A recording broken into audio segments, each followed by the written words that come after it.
pedindo nesse momento que todos sejamos envolvidos na paz de Jesus.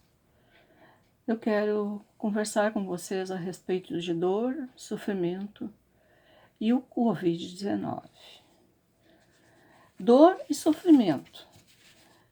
Em geral, é uma situação desagradável, ela nos deixa o resultado de alguma lesão, algum ferimento em algum órgão nosso. Nos deixa também, pode deixar tristeza, mágoa, pesar, né, que representam algum dano, alguma coisa que nos repercute muito profundamente. E segundo a medicina, a dor é fisiológica, ela depende do funcionamento do corpo. Porque o corpo funciona, a gente tem dor. E a dor física, ela pode ser diagnosticada por exames clínicos, exames de imagem, pode ser identificada por cirurgias e várias outras maneiras. E sempre a gente tenta atenuar essa dor. E é normal a gente buscar medicação para atenuar a dor. Sofrimento. O sofrimento já é mais amplo que a dor, porque o sofrimento ele afeta mais a nossa psique. A medicina diz que o sofrimento é psicológico, que uns sofrem mais, outros sofrem menos, uns lamentam mais o sofrimento, outros lamentam menos. Na realidade, é um sentimento de angústia e de vulnerabilidade. A gente se sente fraca diante de um sofrimento. E quando um sofrimento é muito profundo, ele pode causar um dano muito grande na nossa psique, no nosso desenvolvimento espiritual. E para enfrentá-lo, nós temos que ter soluções não só que afetem o nosso corpo, mas principalmente que ajudem a nossa parte espiritual a dar a volta por cima. E os pensamentos e as nossas emoções que causam esses sofrimentos, eles estão intimamente ligados com a nossa imperfeição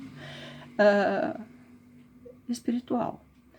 O sofrimento, esse sofrimento que a gente lamenta, que a gente pena por ele nos leva à depuração e nos leva à elevação espiritual. Então, a gente tendo conhecimento desse fato, a gente tem que tentar não ter um sofrimento tão sofrido e pensar a longo prazo que isso nos leva à elevação espiritual. Aflição e espiritismo. Para o espiritismo, a aflição é uma oportunidade de reajuste diante da lei de Deus. A aflição é um sofrimento extremo e pode levar até o suicídio, quando a pessoa desiste da sua vida corporal e pensa que não consegue conter essa aflição, passar por ela. E a aflição é um reflexo do mal, que se identifica em todas as criaturas. Isso disse Valdo Vieira. E Emmanuel diz que cada um tem a sua própria aflição, que elas são diferentes, assim como a felicidade também é diferente para cada um. A origem das nossas aflições, ela está no nosso livre-arbítrio, naquela coisinha que Deus nos deu no momento da nossa criação, que nós temos o direito de fazer as nossas escolhas, nosso livre-arbítrio. Nós não precisamos seguir o pensamento de ninguém, a não ser a nossa consciência, a nossa racionalidade. E esse livre-arbítrio, quando a gente pisa na bola, que a gente não trabalha muito bem com ele nos causa aflição, sim. E as nossas aflições, geralmente, elas têm causas anteriores à nossa vida. São reflexos da justiça de Deus, né? Que todas as aflições têm uma causa justa. E essas aflições, quando elas são muito grandes, a gente tem que trabalhar para torná-las, minimizá-las.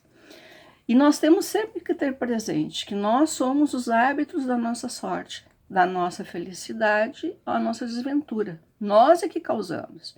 Sempre depende da nossa vontade, que é o tal de nosso livre-arbítrio. Quando alguém diz, fulano morreu e parou de sofrer, lê do engano, porque a morte não termina com a aflição nem a dor moral. Nós continuamos sentindo a mesma coisa. Nós levamos para a espiritualidade, junto conosco, no nosso perispírito, as aflições que nós tínhamos em vida, que nós tínhamos quando no corpo carnal. E às vezes as pessoas acreditam que a aflição é um castigo de Deus. E ainda acreditam que o castigo de Deus pode ser uma pena eterna.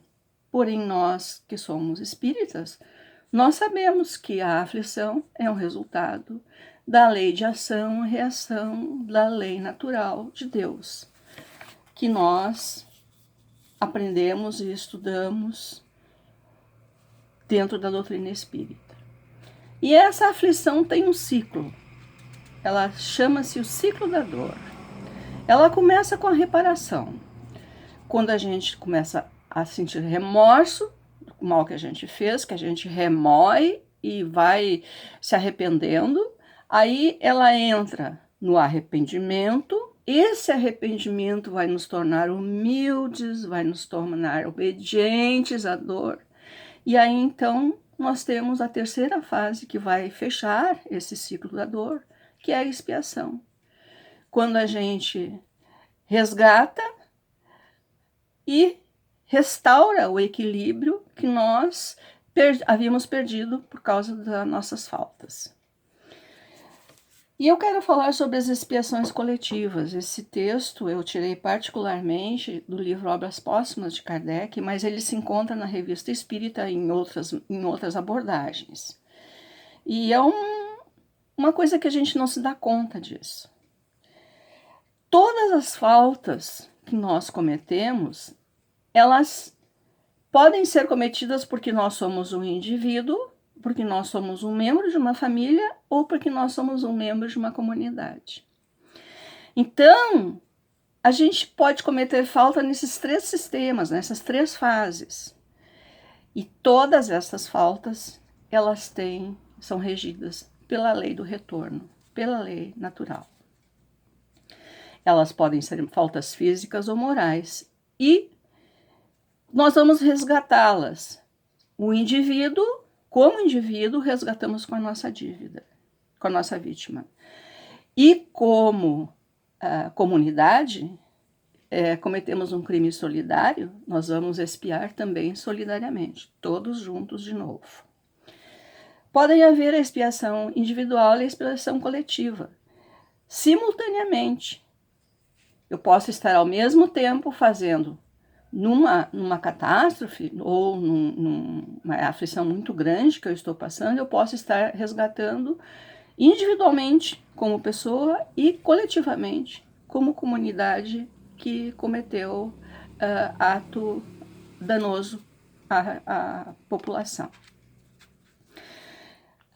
O homem, nesse caso, ele é caracterizado como indivíduo, como membro de uma família e como cidadão. E essas três maneiras juntas o classificam como uma pessoa virtuosa ou uma pessoa criminosa. E essas três faces da pessoa, ou virtuosa ou criminosa, se necessitar ter expiação, ela vai ter uma expiação individual ou coletiva. Geralmente elas acontecem em existências sucessivas, não fica para depois. Pode não ser resolvido agora, mas a gente volta junto com a coletividade, aquela coletividade que causou aquele dano e vai reparar na próxima reencarnação. Por isso é que quando a gente vê várias pessoas trabalhando por uma causa na comunidade, e pessoas totalmente diferentes que de repente se encontram para ajudar o próximo, a gente identifica que elas estão num resgate e estão numa missão para levar aquela comunidade, ao mesmo tempo que expia uma falta, levar ao progresso, à evolução daquela comunidade. E o resgate termina quando passar a expiação e quando a missão for cumprida, que houve o progresso. Aí nós verificamos que nas grandes pandemias, nos grandes acidentes que acontecem nas guerras, nas catástrofes climáticas, sempre existe um resgate coletivo. Todas as pessoas que sofrem aquele fenômeno, elas estão resgatando alguma coisa dentro daquele espaço, junto com aquela comunidade. E nós sabemos que todos os afetados, eles são culpados individualmente ou coletivamente. Não se sabe quem é o bandido e quem é a vítima. Todos são expiados coletivamente. Nós podemos afirmar que as expiações coletivas, como a gente está verificando agora com essa aflição da Covid-19, ela geralmente vai levar a um progresso de todos nós, um progresso individual e um progresso coletivo. Porque o laço que une uma expiação, em todos os tempos, no passado, no presente, no futuro, é o laço da solidariedade. Aquilo que nós temos que fazer agora. Sermos solidários com todos. Não depende do nosso espaço, não depende da nossa raça, não depende da nossa crença. Nós temos que ser solidários universalmente, porque todos nós estamos reparando coletivamente. Geralmente, quando o espírito renasce numa mesma família, renasce numa mesma raça, numa mesma coletividade, é que ele está retornando para terminar o seu trabalho de resgate. Ou por missão, ou por expiação. Mas ele não vai ficar sem resgatar. E o coletivo não vai ficar separado, vai ficar sempre unido. E uma coisa que nós podemos sempre dizer, que essas desgraças sempre empurram a gente para frente, para procurar o remédio, a solução, para diminuir a desgraça. Quando a gente passa para a erraticidade e não terminou nosso resgate, a gente vai retornar, mas na espiritualidade a gente vai estudar, a gente vai repensar e vai pedir novamente para voltar e terminar o nosso trabalho.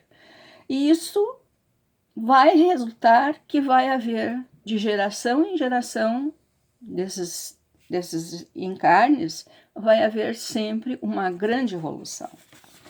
E nós podemos dizer que a humanidade, ela se compõe de pessoas que constituem-se de existências individuais e de gerações que constituem existências coletivas. Estão todas juntas na comunidade. Eu resgatando como indivíduo ou eu resgatando como coletividade. E isso se encontra no livro Obras Póstumas, na página 170 de Kardec. E o vírus Covid? A nossa aflição atual. O coronavírus tem a mesma causa de todos os nossos problemas existenciais. Todos, é igual.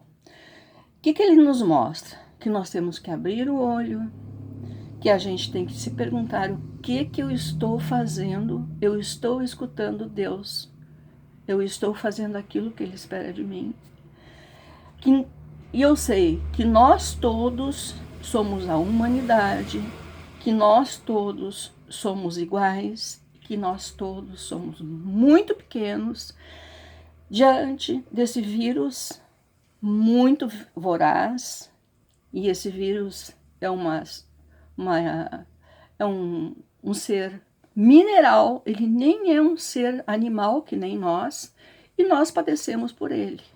E ele é perigoso, e ele é um dos principais fatores de expiação em todos os tempos, em todas as épocas. Eles existiram desde antes, 3.000 anos antes de Cristo. A gente já confirmou que existia a existência de vírus dentro da humanidade, através dos registros químicos. E ele está nos obrigando, nos avisando que nós temos que cuidar uns dos outros. Não existe aquela coisa da gente ficar separado verticalmente. A gente é o indivíduo e a gente é a comunidade. Então, nós estamos vivendo, mesmo que nós estejamos no outro lado do mundo. O que nós vamos dizer? Quem vai sucumbir? Quem vai encontrar a cura? Vai saber. Todos nós temos que procurar e todos nós vamos divulgar se encontrarmos, porque nós somos todos uma humanidade, a mesma humanidade. E vivemos num mundo que é integral, é igual para todos nós. Que assim seja. E para encerrar esta fala, eu peço que façamos a irradiação para os nossos lares, que a gente feche os olhos, que nós nos concentremos nas nossas experiências, nos nossos momentos felizes que nós já vivenciamos. E busquemos dentro de nós essas emoções doces que felicitam o nosso espírito. Que nós elevemos essa luz brilhante de alegria, de amor e paz que nós conseguimos resgatar em nós. Juntemos ao fluido cósmico universal. Juntemos ao nosso Pai Divino, ao nosso Mestre amigo. Mentalizemos o Centro Espírita, Portal da Luz. Mentalizemos o nosso mentor Eurípides Barçanufo. Mentalizemos toda a espiritualidade e mentalizemos principalmente o nosso mentor, nosso cuidador espiritual. E vamos irradiar, visualizar o nosso lar, nossa casa, cômodo a cômodo, todos os ambientes. Vamos visualizar todas as pessoas que lá se encontram e vamos envolvê-los nessa luz sublime de amor que nós estamos irradiando em conjunto.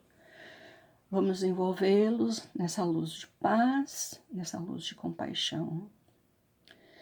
E vamos mentalizar aqueles espíritos, aquelas pessoas que estão em sofrimento, encarnados e desencarnados, pessoas que nós conhecemos, pessoas que nós não conhecemos, que necessitam de uma energia de saúde, uma energia de vigor, uma energia de paz, de esperança.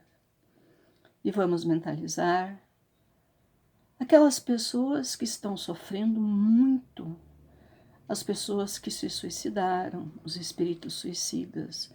Vamos mentalizar aquelas pessoas que caminham sem eira, sem objetivo. E vamos envolvê-los numa energia de amor, de equilíbrio, de arrependimento e de esperança. E saindo, vamos mentalizar essa mesma energia que nós buscamos dentro de nós, que nós juntamos com as nossas energias. E vamos olhar para a nossa cidade, envolvê-los na energia do amor, da compaixão. Vamos mentalizar o nosso estado, envolvê-los todos na energia de paz e de harmonia e de esperança. E vamos mentalizar o nosso país, o nosso Brasil. Tirar essas energias negativas e substituir por essa energia de amor, essa luz brilhante de paz, essa luz de harmonia, de perdão, de compaixão. E saindo do nosso país, vamos chegar até as esferas espirituais mais altas. E vamos mentalizar aquela luz que vem das galáxias, aquela luz azul. Vamos mentalizar a luz crística de Jesus. E vamos envolver todo o nosso planeta, toda a nossa Terra, desde as esferas mais altas até as suas entranhas mais profundas, até os seus abismos, aonde se encontram aqueles irmãos que estão em sofrimento muito profundo. E que todos possam fruir essa luz brilhante de paz, essa luz brilhante de amor, essa luz brilhante de perdão, de compaixão. E que pensemos em todos os nossos irmãos envolvidos nessa luz. E vamos pedir que a espiritualidade, que Deus misericordioso, Que Jesus, nosso Mestre, e todos os co-criadores dos nossos mundos consigam a paz mundial. Que assim seja.